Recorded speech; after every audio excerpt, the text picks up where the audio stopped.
Bonjour à toutes et à tous. Aujourd'hui, une rencontre un peu spéciale puisqu'il s'agit d'une rencontre organisée par la librairie Mille et une pages et l'association des amis de la bibliothèque et animée par des membres de la librairie et de l'association. C'est une rencontre avec la journaliste finlandaise Pila Intika à la bibliothèque intercommunale d'Avranches dans le cadre du festival Les Boréales. Belle écoute! Alors bonjour à toutes et à tous déjà. Merci pour cette invitation. Les livres en fait sont nés grâce à notre amitié avec Elisa. Donc on est amis depuis je dirais un peu plus de 15 ans. Et en fait moi je suis devenue mère avant elle. Donc on parlait quand même beaucoup déjà des questions autour de féminisme, le rôle de la femme, la construction sociale, des rôles genrés, etc. Et quand moi j'ai eu mon enfant, je me questionnais beaucoup parce que j'étais beaucoup à la rencontre des différences culturelles par rapport à la société française et par rapport à la mienne d'où je viens. Et quand moi j'attendais mon deuxième enfant, elle est tombée enceinte en même temps. Et ça, c'était un moment un peu propice pour commencer à réellement penser que peut-être qu'on n'est pas les seuls qui posent ces mêmes questions et que peut-être il y aurait des livres à faire. Et c'est comme ça qu'est né le premier livre, justement. On s'est dit que vraiment c'était né de cette idée d'échange qu'on avait déjà entre nous, de parler un peu de nos points de vue, à partir de nos dialogues qu'on a eus. Et comment on a reparti la tâche, c'était vraiment au tout début, moi j'écris en anglais et en finnois. Et en français, j'avais écrit un peu, mais pas des ouvrages avant le premier. Et en fait, je me souviens qu'on s'était dit que, ok, on va essayer de voir est-ce qu'on trouve le même ton à peu près. Bon, vu qu'on est amis depuis très longtemps, on a trouvé le ton assez facilement. Mais au tout début, je me souviens qu'elle m'a dit, mais c'est vraiment un style très anglo-saxon, en fait, d'écrire en français. Donc, on s'est relu, en fait, les textes. On a écrit des textes et après on les a échangés et on a fait des commentaires. Et c'est comme ça qu'on a travaillé le style qu'on peut imaginer que c'est écrit par la même personne plus ou moins parce qu'en fait c'était un travail d'échange dès le début. Et petit à petit, évidemment, aussi grâce à l'aide de Elisa, je pense, j'ai trouvé le style plus français, je pense. En tout cas, elle m'a dit, à un moment, elle m'a dit, ah non, mais ça y est, hein, t'es devenue complètement française maintenant. Comment tu écris sur certaines choses? Parce que évidemment, vu que c'est pas ma langue maternelle, du coup, je réfléchis souvent de la base de ma langue maternelle et parfois les expressions que j'utilise sont pas forcément ça traduit pas directement quoi. Mais ça fait donc 20 ans que je suis à Paris et donc du coup je respire maintenant la société française, on peut dire comme ça, et aussi la langue française. Donc là nous au tout début on voulait faire des livres qui sont alternatives à ce qu'on trouvait nous pendant la grossesse aux librairies. C'est-à-dire qu'on trouvait moi je trouvais que les livres qu'on nous proposait étaient beaucoup axés sur la biologie, sur le processus de grossesse, et le ton était extrêmement sexiste pour moi. Le père était complètement inexistant dans les ouvrages. Je trouvais que le ton était souvent un peu neuneux pour les femmes. Je me suis dit, qu'est-ce que c'est que ce truc? Et du coup, en fait, quand on en a parlé avec Elisa, on s'est dit, mais il faut vraiment qu'on écrive dans la même façon que sont écrits les guides, mais en donnant un ton un peu différent, essayer de parler de la grossesse, par exemple, d'un point de vue plus sociétal, psychique, etc. Et pas être focus sur ce qui se passe pendant la grossesse à un fœtus d'un point de vue purement biologique. Voilà. Tout ça pour dire comment sont nés ces trois livres, voilà. On trouve à la fois des statistiques, des références scientifiques, des questions qu'en effet on se pose à ce moment-là. Et c'est vraiment un guide. C'est un guide et en même temps une réflexion. Tout à fait. C'était vraiment notre idée, c'était d'écrire des livres qui ne sont pas dogmatiques. Nous, on pose des questions en tant que parents, en fait. On se dit, on est allé à la recherche des réponses à nos questions à nous parce qu'on s'était dit qu'on n'est forcément pas les seuls qui posent les mêmes questions. et qu'on ne trouvait pas les réponses en fait ailleurs. Il faut savoir que ce livre est sorti en 2019, donc là on est en 2024, Oui, pas ça a mal de évolué. choses ont bougé, donc même les statistiques, etc. Voilà, c'est quand même un sujet, heureusement, qui bouge beaucoup dans la société. Mais quand on a écrit ce livre, même avoir le mot féministe dans la couverture, on a beaucoup réfléchi. Est-ce que ça va orienter vers autre chose? Est-ce que les gens vont accepter? Parce que nous, en fait, comme vous avez dit, on voulait aussi que ce soit un ouvrage accessible et relativement léger, c'est-à-dire que quand même quelque chose qui ne rajoute pas de bagages, de comment... Déjà, la grossesse, quand on le vit, c'est un moment un peu où on est un peu fragilisé, où on se pose beaucoup de questions, on est devant un inconnu énorme. Et donc, du coup, on voulait faire un livre qui accompagne avec les questionnements, justement, par rapport à la pression sociale, les questionnements autour des questions psychiques, etc., par rapport au couple, ce type de choses, mais avec un ton un peu léger. Donc, si vous ne les connaissez pas, il y a aussi un ton un peu humoristique. Il y a beaucoup d'humour. Oui. Il y a beaucoup d'humour. Et Voilà. c'est vrai que c'est agréable. On lit ça très facilement. Et puis les discussions font que, oui, on tourne les pages très, très facilement en se posant des questions ou en se disant « Ah ben ça, je l'ai déjà entendu ». Parce qu'en fait, vous parlez beaucoup aussi de sexisme ordinaire, de phrases qu'on a toutes entendues, tous entendues. Et vous essayez de déconstruire les stéréotypes sociaux, voilà, qui sont à la base de comportements, oui, sexistes, on peut le dire quand même, et dont on n'a pas toujours conscience. Parce que nous, on a été élevés aussi avec des normes sociales, sans parfois les mettre en cause, enfin sans se dire « Ah oui, ça, c'est sexiste ». Mais en fait, ça produit des inégalités. Et je dirais que vos 3 livres, la base de vos 3 livres, c'est l'égalité, la recherche de l'égalité dans la parentalité, dans nos rapports sociaux et en déconstruisant des stéréotypes. Comme quand on entend, oui, c'est une chochotte, celui-là, ou le rose c'est pour les filles, ou quand on dit bah, c'est une femmelette, ouais, comme ça paraît pas sexiste, ça l'est, c'est du sexisme ordinaire.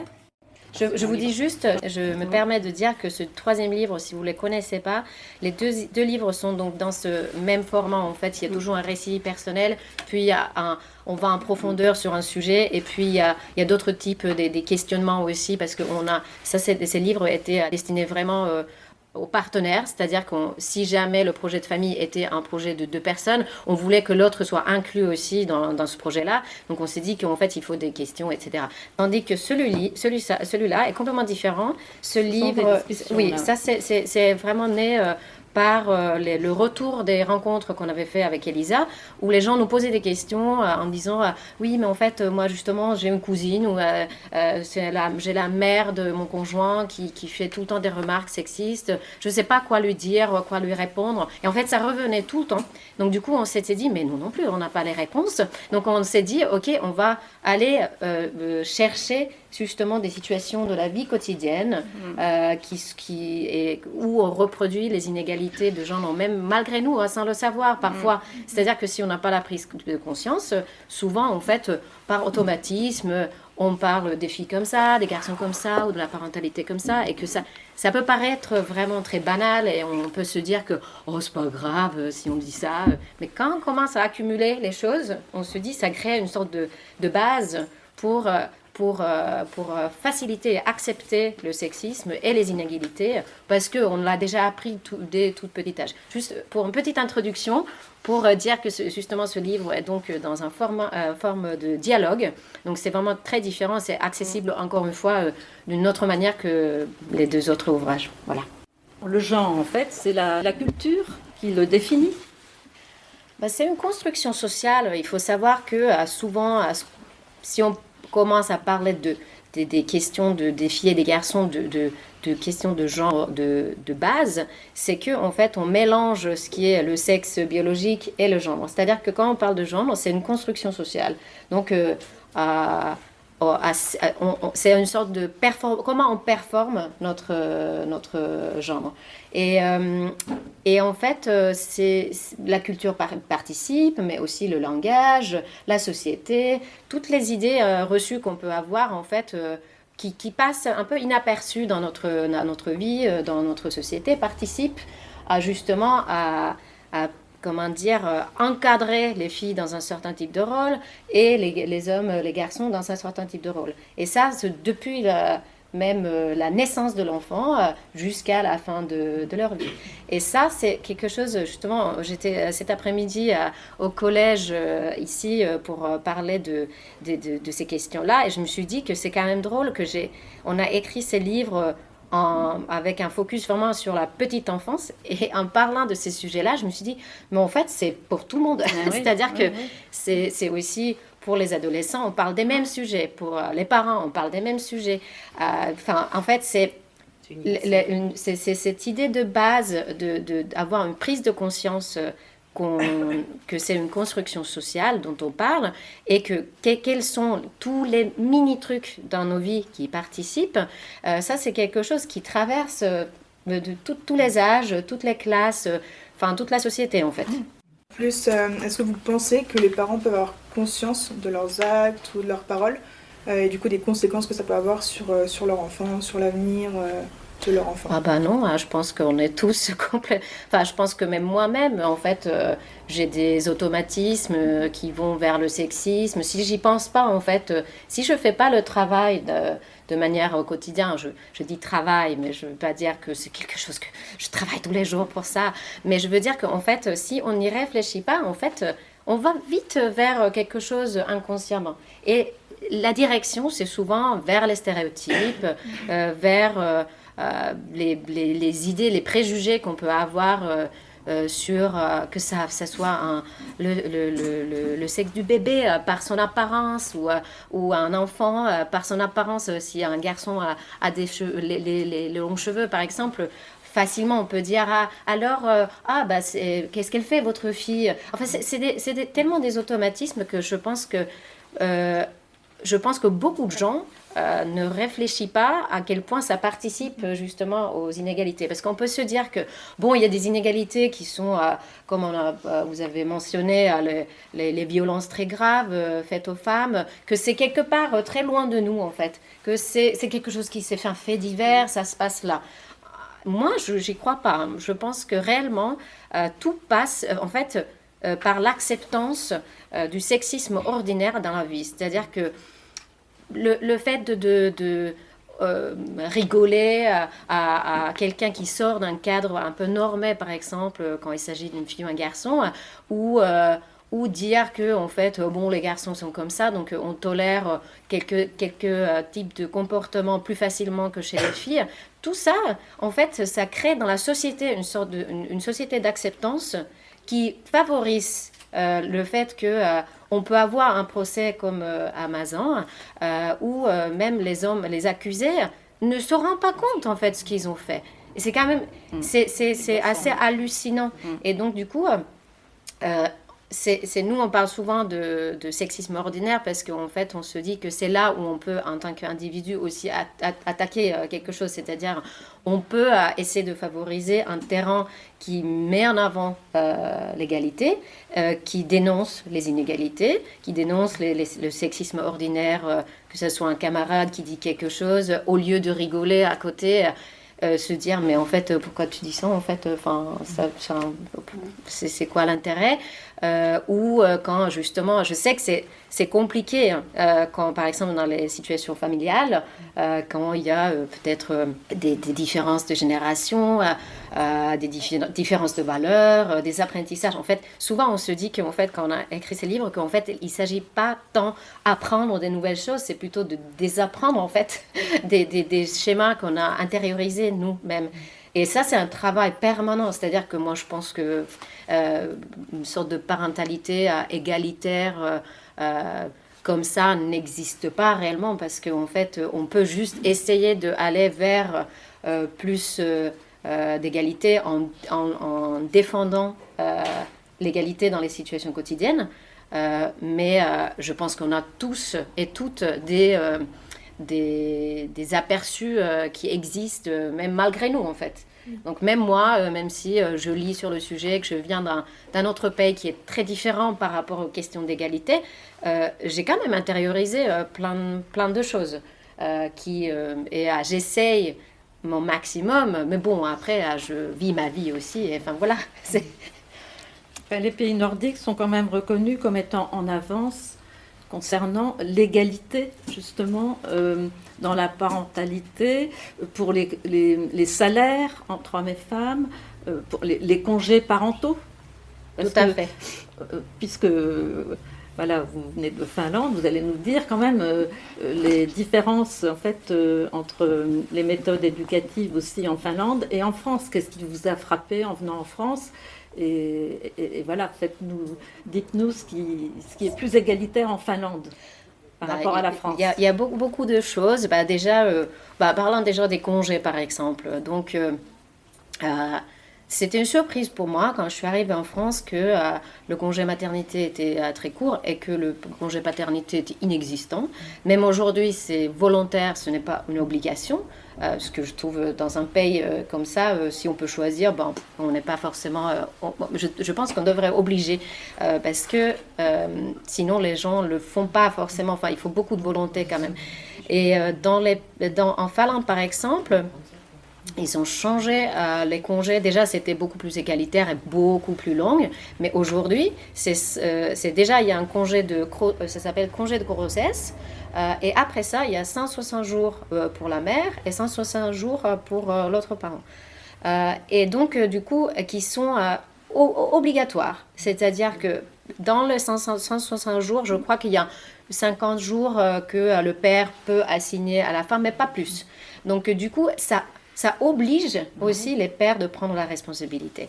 Donc déjà, ça change les mentalités dans la société. C'est-à-dire que quand moi je viens d'un pays où en fait, où on voit les pères dans les parcs, on voit les pères chercher les enfants, ou d'ailleurs la majorité des enfants rentrent tout seuls de l'école, parce qu'il y a beaucoup d'autonomie aussi, mais qui participent à la vie familiale d'une autre... Enfin, le père présent, c'est pas quelque chose qui est une exception, hein, c'est-à-dire que... Et ça, c'est grâce aux lois qu'on a mis en place depuis très longtemps. Voilà, parce que ça s'inscrit, voilà. Tout à fait. Ça passe par des lois, ça s'inscrit dans la société. Tout à fait. Voilà, tant qu'on n'a pas les lois, en fait, ça n'avance pas. Ça bloque. C'est sûr qu'en fait... Bon, je pense qu'il y a deux chemins qu'il faut faire en parallèle, c'est-à-dire que tout ce qu'on peut faire, nous, en tant qu'individus, dans notre vie quotidienne, pour favoriser, au sein de familles, par exemple, de favoriser les questions, l'égalité, voilà, et avoir des discussions, dialoguer autour de ça avec nos conjoints ou conjointes ou partenaires, etc. Après, c'est vrai qu'en fait, là, on voit que les lois ont quand même des conséquences très concrètes dans la vie des individus. Donc, par exemple, la Suède, par exemple, avait mis en place, je parle de ça parce qu'ils ont un système égalitaire depuis plus longtemps que la Finlande, ou différent, on peut dire, où ils ont vraiment obligé les hommes de prendre le congé paternité. Ça sonne horrible de dire obligé, mais je pense qu'en fait, en quelque sorte, c'est ça, imposé. Ouais. C'est quelque chose qu'on voit que ça a des conséquences bénéfiques. Et donc, du coup, par exemple, on n'imagine pas forcément que... la discrimination genrée, par exemple, qui existe dans les forces de travail. C'est-à-dire que quand les femmes ont l'âge entre 25 et 35 et en fait, on va aller à un rendez-vous professionnel, en fait, si à côté, il y a un homme de même âge, les entreprises dirigent plus vers l'homme. Ça, c'est juste statistique parce que c'est un enjeu financier plus d'embaucher une femme qui va peut-être... être absente avec ses grossesses. Exactement, avoir d'autres priorités dans la vie que le travail. Et en fait, ça, on a pu constater qu'en Suède, qui a ce système de congé plus égalitaire depuis 1974, qu'aujourd'hui, il y a beaucoup moins de discrimination dans la force de travail. Ça, c'est quand même, je pense que en tant que femme, je pense que, en tout cas, on peut constater qu'en fait, c'est un poids lourd, en fait, quand on est dans le force de travail et que qu'on n'a pas légalement le droit de poser la question à est-ce que vous allez avoir des enfants dans les années qui arrivent, c'est quoi votre plan, même si on n'a pas le droit de le faire. Il y a quand même une discrimination qui se fait même sans le dire. Oui, donc c'est une intrusion dans la vie privée. Ah oui, oui, tout à fait. À l'homme, on lui demande pas. Non, et ben c'est aussi quand on demande, mais même moi, hein, enfin, c'est très drôle quand je fais des interviews, on me demande mais comment vous arrivez à combiner la vie professionnelle et la vie parentale. Le nombre de fois où je suis là, mais en fait, vous me poserez la même question hein, si j'étais un homme et que j'avais écrit sur... Enfin, je sais pas, il y a quand même beaucoup de choses comme ça qui se passent un peu inaperçues et qu'on ne se rend pas compte qu'il faut beaucoup de temps pour les changements. Donc, quand une loi est mise en place, il faut parfois plusieurs décennies avant qu'on voit... avant que les mentalités changent et on le voit vraiment visiblement. C'est-à-dire, mon mari qui est français, quand il est venu en Finlande, quand on est allé en Finlande avec notre aîné, et en fait on est allé au parc, mais il a halluciné qu'il y avait que des hommes. En fait, il a filmé comme ça. Je me suis dit mais tu fais quoi? T'as pas le droit de filmer? Il y a des enfants. Et il m'a dit genre non mais il faut que je le montre à mes copains quand même. Et en fait, pour moi, même s'il le savait, c'est de le voir qui change tout. Et ça aussi pour les enfants qui voient que leur père est présent, qui les cherche de l'école, qui participe à la vie familiale, qui passe le balai, etc., qui fait la cuisine, etc. Bah, en fait, ça change. C'est-à-dire qu'on grandit avec un modèle qu'on prend normal. C'est-à-dire qu'on ne pense pas que waouh, c'est exceptionnel, ou voilà. Et donc ça, c'est quelque chose que je vois vraiment comme des différences qui sont liées par rapport à la législation. Après aussi, il y a évidemment le langage. C'est-à-dire que je trouve que nous, par exemple, le pronom genré, ça n'existe pas. C'est-à-dire qu'on n'a qu'un seul pronom, han, qui désigne les deux sexes, voilà. Et en fait, quand je parle de ça avec les Français, souvent on me dit mais comment vous savez si c'est une fille ou un garçon dont vous parlez? Je dis mais je ne le sais pas. Est-ce que c'est grave? Enfin, ça m'a jamais posé une question, un problème. Même les enfants qui l'utilisent, ça leur pose pas la question, ça leur pose pas le problème. C'est la même chose aussi que je trouve que on a la tendance de beaucoup genrer en français, ce que j'ai compris quand je suis tombée enceinte, parce que dès la grossesse, il y avait une sorte de nouveau truc qui est arrivé dans ma vie, c'était la obsession autour du sexe de mon enfant. C'était c'est une fille, un garçon, vous voulez une fille, un garçon, les inconnus partout, dans la rue, qui me disaient mais c'est sûr que c'est un garçon parce qu'en fait, la forme qui. Je me suis dit, mais. Non, mais je ne sais pas, en fait. Vous êtes moderne comme ça. En fait, j'étais très... c'était vraiment... Je pensais pas que ce serait autant devant moi. Et dès que l'enfant était né, c'était le tapis rouge pour tout ce qui est... pour renforcer cette idée de binarité, de les filles sont ça, les garçons sont...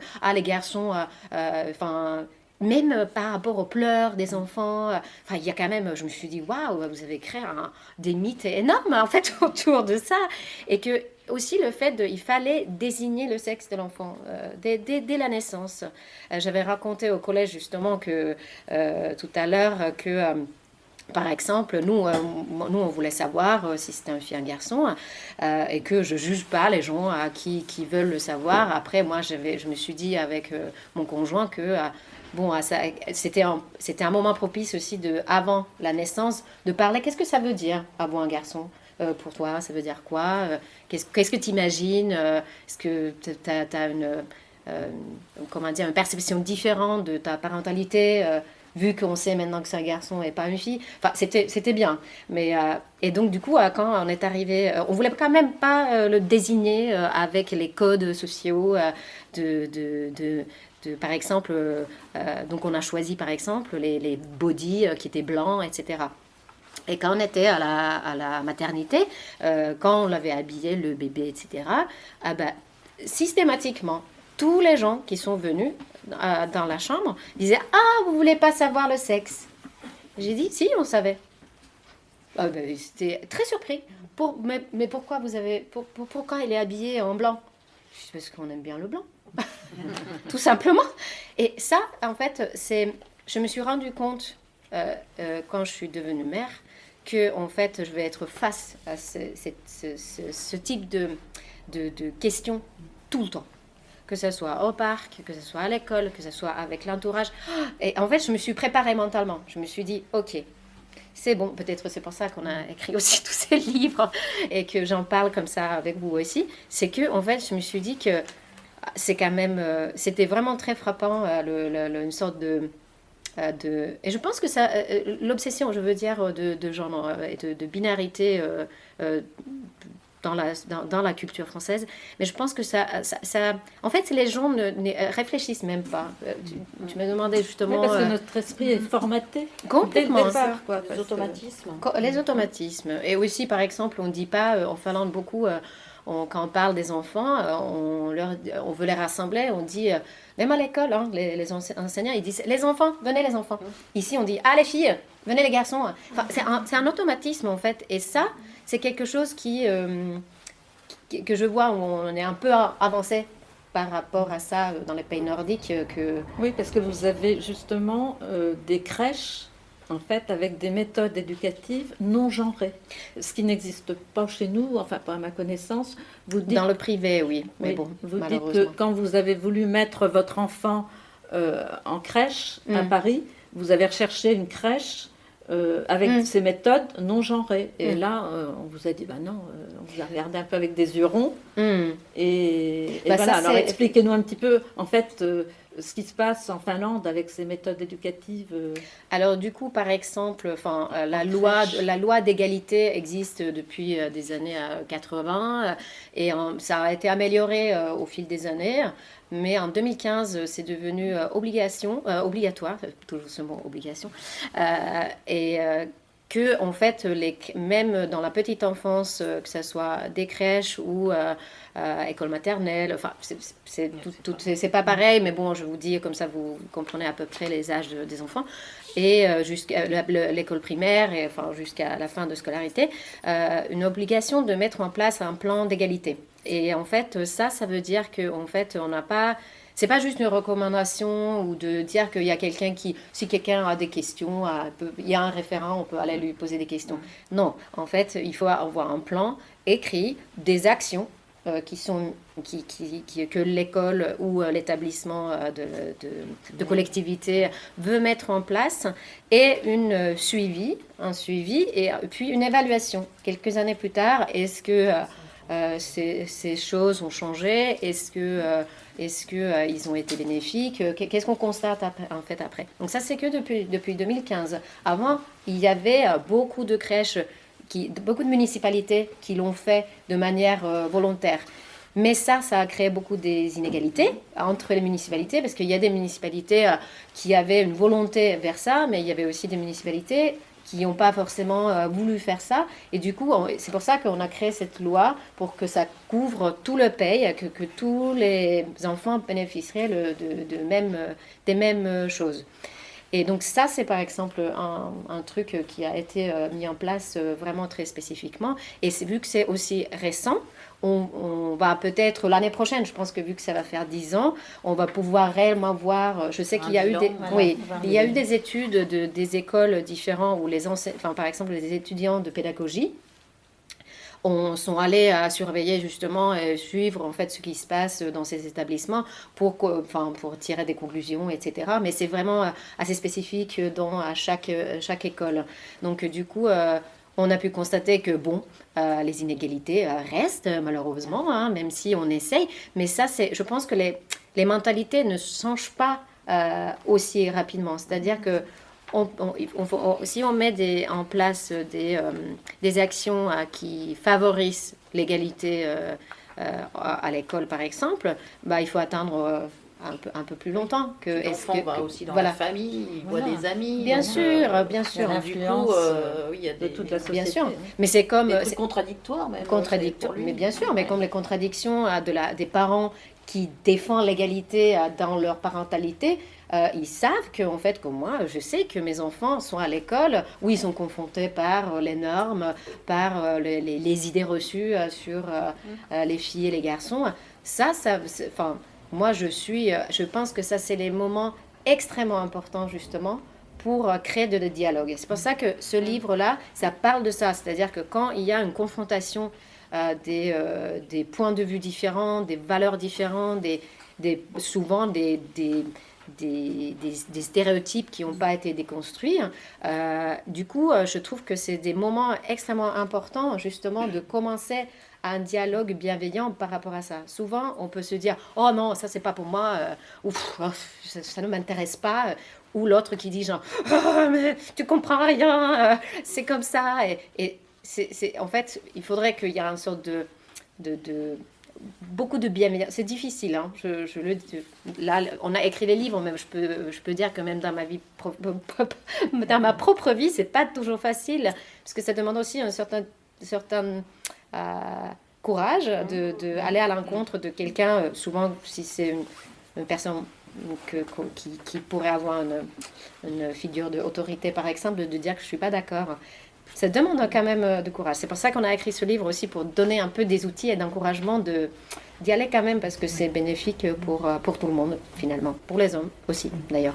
Alors, c'est vrai que l'école, elle a son rôle, bien sûr, à jouer, et les enseignants ou enseignantes devraient quelquefois aussi être plus formés, et plus conscience de ces inégalités. Et en fait, on parlait tout à l'heure, et Annie, tu peux intervenir, parce qu'on en parlait de la cour de récréation, où ça se passe déjà en cours de récréation, ces inégalités. C'est votre livre, là, vous parlez beaucoup de Petit Ours Brun. Désolée s'il y a des fans. C'est ça, la caricature, mais effectivement, les enfants adorent Petit Ours Brun. Mes enfants aussi, ils sont adorés, oui. Mais justement, enfin, moi, je suis pas du tout pour la censure de ces livres-là. C'est le regard critique. C'est-à-dire que moi, ça m'a pas. Je suis pas fan de Petit Ours Brun, mais vu que mes enfants les ont ramenés à la maison de la bibliothèque et ils sont à la crèche et enfin partout, voilà.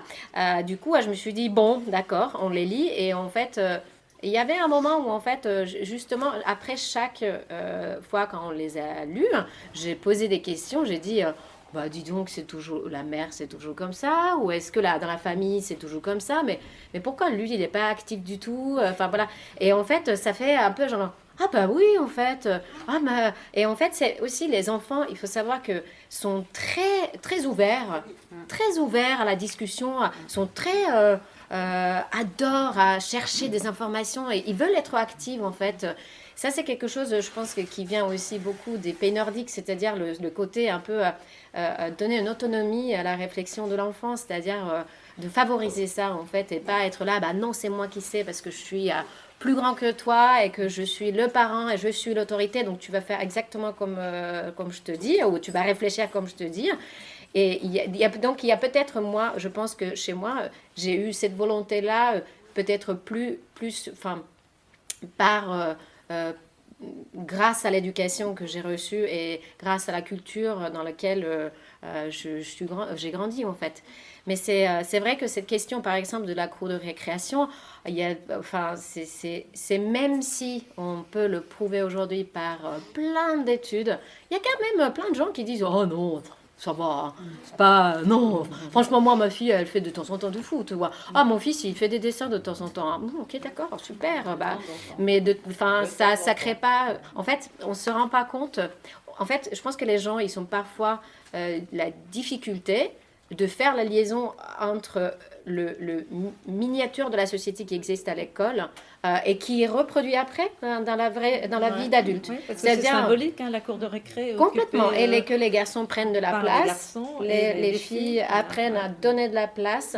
Et ça, c'est Dès tout petit âge. C'est même dans les classes qu'on a pu constater que c'est le rôle des enseignants aussi. C'est que à qui on donne la parole, combien de temps, à qui on coupe, à qui on donne la possibilité de parler, etc. Qu'est-ce qu'on accepte comme comportement, justement, quelles sont nos attentes? Parce que ça aussi, il faut savoir que si on favorise chez les garçons, par exemple, le fait d'aller se défouler, et on se dit, bah, les filles aussi, hein, elles ont besoin de se défouler, hein, je vois pas trop pourquoi ça serait différent. Et en fait, on se rend pas compte que, en fait, donc du coup, toutes ces activités-là, tous les jeux qu'on leur propose, leur donnent des capacités pour plus tard. Donc si les filles souvent disent mettez-vous dans un coin, soyez sages, lisez des livres, etc., bah, elles apprennent les capacités langagières qu'on leur demande plus tard, parce qu'en fait on pense que c'est naturel et que c'est inné. Voilà. Tandis que les garçons, ils ont besoin du sport, ils savent s'exprimer la colère, mais en fait la tristesse, arrête être si sochotte, ou être empathique par exemple. Et ça, je trouve que aujourd'hui, vu qu'en France, par exemple, on parlait de... Je ne veux pas tout le temps revenir au procès de Mazin, mais il faut que je pense que c'est le moment de se poser cette question. C'est-à-dire que en fait, on ne peut plus fermer les yeux, en fait. C'est-à-dire, on peut avoir toutes les idées qu'on veut et que se dire non, c'est pas comme ci, comme ça. Mais en fait, on voit les résultats, en fait. Et là, c'est devant nous, en fait, il faut se poser la question, en fait. Sur l'éducation des enfants, enfin des garçons notamment. Notamment, et aussi de se dire, qu'est-ce qui fait que les violences sont si fréquentes? Qu'est-ce qui engendre ces violences et qu'est-ce qui fait Ça paraît Dominique normal, Pellicot, enfin, il y a la faut phrase mettre en cause. qu'on a entendue, enfin, qui a été mise dans les journaux et qui est révélatrice quand même de cette domination, je dis bien de certains hommes, hein, il ne faut pas faire l'amalgame avec tous les hommes. J'ai soumis une femme insoumise. Donc en fait, c'est cette histoire de viol, c'est une histoire de domination, de toute puissance. C'est une arme de guerre. Oui, c'est une histoire de soumettre les femmes. C'est pas tant une histoire de sexualité, c'est une histoire de domination. Et ça, oui, enfin, tout à fait. Et ça, les rapports de domination, les rapports de pouvoir commencent dès toute petite âge, en fait. C'est aussi dans les... Et on le montre, nous, aussi en tant que parents, quels sont nos rapports avec nos partenaires, comment est-ce qu'on est dans le lieu de travail, quel type de position on a par rapport aux autres, est-ce qu'on est à l'écoute des autres, est-ce qu'on peut s'exprimer nos émotions, etc. Est-ce qu'on attend de ça ou on se dit lui, de toute façon, c'est pas trop son truc. Et en fait, tout ce genre de mécanismes qu'on a intégré et intériorisé, tout ça, il faut remuer. Là, se dire, non, mais en fait, il se passe quoi là, en fait?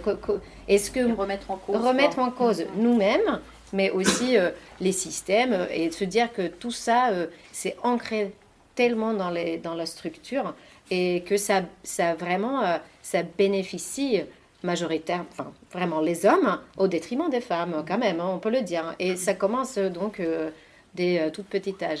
Et la différence entre la Finlande et la France, il y a quand même quelque chose que je trouve qui est très intéressant au-delà, par exemple, des livres de jeunesse avec lesquels moi j'ai vécu quand j'étais petite. Nous, je vous conseille de lire Astrid Lindgren. Moi, je voulais être Pippi Longstocking quand j'étais petite. Je me suis dit, c'est ça. Moi, c'est notre c'est pas oui, tout à fait, Fifi Brun-Dacier, exactement. En français, ouais. Et ça, par exemple, c'est pas du tout quelque chose exceptionnel. C'est-à-dire que toutes les personnes, même les garçons de ma génération, c'est le rôle modèle qu'on avait. Voilà. Bon, après, ça peut être... Il y a des polémiques autour de Fifi Brun-Dacier aussi, mais dans ce truc-là, où c'était une fille qui avait un rôle très actif, qui était dans la force, etc., qui était vraiment... et qui était rigolo, et qui faisait n'importe quoi, et qui prenait de la place, voilà. Qui était la fille d'une pirate, voilà. Ronia aussi, par exemple, est très bien. Une fille qui apprend L'échec dans la vie et comment devenir résilient, par exemple. Ça, c'est une fille, c'est le personnage principal actif de l'histoire. Donc, c'est quand même, évidemment, tout ce genre de choses ont eu un effet sur le fait que quand je suis arrivée en France, je me suis dit, non mais attendez, c'est pas comme ça que moi j'imaginais certaines choses. Donc, je suis très vigilant parce que aussi j'ai cet écart, en fait, par rapport à la société française. Mais donc, ce que je voulais dire, c'était aussi sur la culture physique de la France, qui est très différente de la culture finlandaise ou nordique. C'est-à-dire, on a cette... ça m'a frappé, en fait, quand je suis venue en France, qu'on force les enfants de faire des bises aux adultes, qu'on force de faire des câlins, aller dans les bras, allez, vas-y, sinon c'est mal poli, etc. Et en fait, je me suis beaucoup posé la question, genre, en fait, les enfants, dès petit âge, comprennent que s'ils n'ont pas envie, en fait, on les force quand même. Hein. Oui, donc il faut accepter d'être forcé. Il faut, oui, voilà. Et donc, ce genre de choses, c'est quelque chose qu'aujourd'hui, évidemment, c'est peut-être difficile à expliquer à un mamie qui veut un câlin, que si l'enfant ne le veut pas maintenant, il faut le respecter. Et que voilà, en Finlande, on est très à l'écoute de l'enfant. Donc, du coup, ça crée peut-être des enfants qui sont pas très polis, d'ailleurs, et qui disent bonjour de loin comme ça, et voilà, qui vont jouer après. Mais au moins, on franchit pas les limites de l'enfant. Parce que comment on peut apprendre à un enfant que le corps, ça t'appartient, le corps de l'autre, en fait, il faut pas se bagarrer, il faut pas forcer les câlins, forcer les bisous.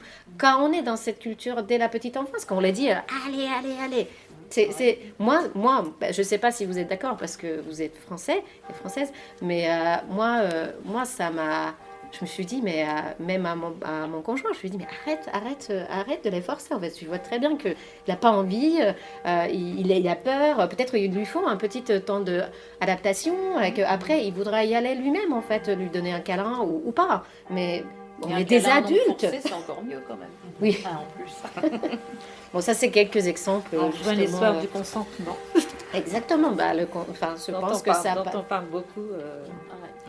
Je pense que c'est central en ce moment et il faut en profiter. Ouais, et pour les bisous forcés, vive le Covid, parce que moi, ça nous fait gagner. Effectivement, oui. Je crois qu'il y a eu une petite réflexion par rapport à ça, justement, grâce au Covid. Imaginons un garçon qui a des comportements ou des goûts, des activités plus dits féminins, c'est beaucoup moins accepté parce que en fait tout ce qui est malheureux, c'est malheureusement comme ça, c'est que tout ce qui est les attributs dits féminins sont dévalorisés plus que les attributs masculins. Et ça, c'est quelque chose que même moi, j'en parle dans le livre, même moi qui viens d'un pays qui est censé être le pays modèle de l'égalité. Moi, quand j'étais jeune, je me suis dit, il faut que je me comporte un peu comme les hommes. Hein. Enfin, je suis cool comme ça. Hein. Voilà. Et que je me disais, je suis pas comme les autres filles. Je me suis dit, mais qu'est-ce que c'est que cette idée-là? C'est-à-dire, comme si j'avais intériorisé le fait qu'il vaut mieux que je sois... dans la société, on va me valoriser plus si je vais être plus comme les hommes. Aussi dans le force de travail, ça se voit. C'est-à-dire, les femmes... ne peuvent pas diriger, par exemple, avec beaucoup d'empathie, du soin, etc., qu'on pourrait avoir comme attribut dit féminin et apprécié et qui pourrait faire beaucoup de bien. Mais on est dans les valeurs un peu plus masculines, de performance, il faut être dur, assez froid. C'est valorisé, en fait, de se dire l'émotionnel, on le met de côté. Ça, j'ai juste pour vous donner... Et ça, par exemple... Ça, je pense que ça participe aussi à la valorisation des métiers qui sont dits féminins, c'est-à-dire les métiers de soins, enseignement, tout ce genre de choses qu'on peut imaginer qu'en fait, pourquoi les infirmières sont mal payées, pourquoi c'est majoritairement les femmes qui font ces métiers-là, par exemple. C'est pas parce que les femmes sont... naturellement plus parce qu'ils sont des mères, ou s'ils sont des mères, mais qu'elles ont naturellement les capacités de prendre soin de quelqu'un. En fait aussi, on met un poupée à la main d'un petit garçon, il peut aussi créer ces capacités-là. Les enfants naissent avec des possibilités très larges en fait. Avec une plasticité. Qu'est-ce qu'on stimule? Cerveau, oui, exactement. Les biologistes, les scientifiques de ce domaine-là, qui travaillent sur l'ADN, etc., ça c'est autre chose que les sociologues, par exemple, qui sont en train de surveiller le comportement des gens. C'est-à-dire qu'en fait, il faut savoir qu'en fait, dans la vie, on a tous notre sexe et puis on a le genre qu'on performe, en fait. Et on fait on assume, on développe. Je pense qu'avec un enfant, de toute façon, on est obligé de travailler nos capacités émotionnelles, par exemple. De se mettre à leur place. C'est une question les enfants nous apprennent plein de choses, en fait. Et ça, c'est sûr que ça participe. Ça participe à ça, en fait. À plus d'empathie. Moi, je suis persuadée. En tout cas, dans la petite enfance, je pense que déjà que les enfants qui vont à l'école ne pensent pas que c'est que les mères qui s'occupent des enfants à la maison et que les pères travaillent. Déjà, je trouve ça formidable. Que cette mentalité-là, on peut changer par la loi. C'est-à-dire que les enfants... Ça change, mais lentement, quoi, c'est ça. Lentement, bien sûr. Du progrès, mais qui est en une vie d'une personne très lent. C'est-à-dire que j'ose espérer que la nouvelle génération, la génération de mes enfants, par exemple, vont avoir plus d'outils de défendre les questions autour de sexisme, par exemple, plus tard. Et je le vois avec mon fils qui a 10 ans, et en fait, même s'il il rencontre plein de normes dans la collectivité, par la famille, par les amis, par tout le monde, etc., il a quand même appris quelques outils, en fait. Il a une confiance en lui.